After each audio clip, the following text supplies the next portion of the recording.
I was not a cool kid as a 15-year-old going to community college listening to old George Jones records. I don't think many people thought my taste in music was all that cool. But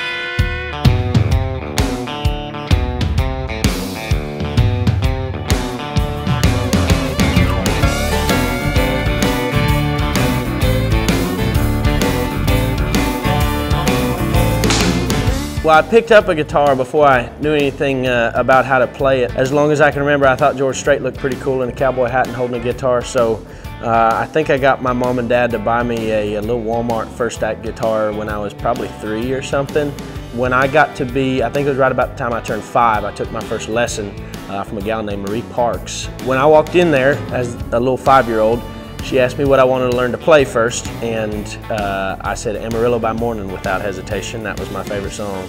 She said, that's a nice idea. Maybe let's start with something like Jesus Loves Me and we can work our way up. 'Cause it sounds like the radio back in '94, you know. You don't think of Washington as being a big hotbed of country music, I suppose, but growing up around cowboys and you know, that's the kind of music everybody's listening to. That's the kind of lifestyle we were living. My dad has worked in the livestock industry for my whole life, and still does, and it makes sense that country music was the thing for me.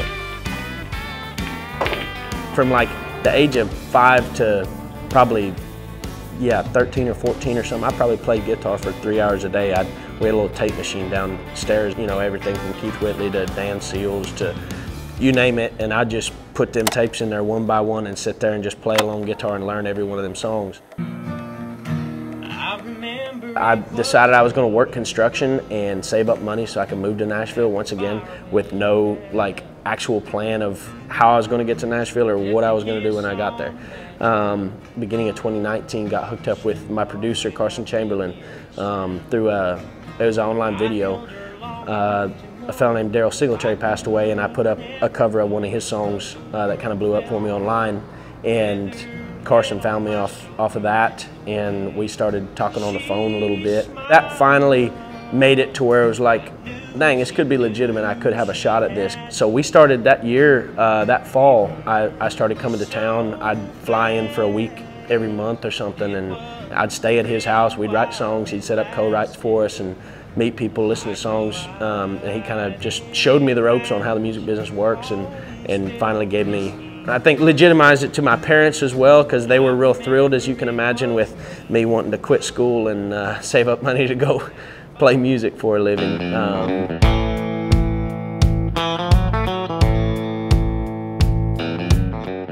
The coolest thing to me is that I've always loved playing music, and it's fun to play a song people know and they sing it along with you, but for a long time you got to play covers, and that's what keeps you going, and that's what keeps people entertained. It feels like finally this year has kind of been, oh dang, we got a little bit of a catalog of songs out, and people show up wanting to hear those songs. Those are the songs that get the big pop.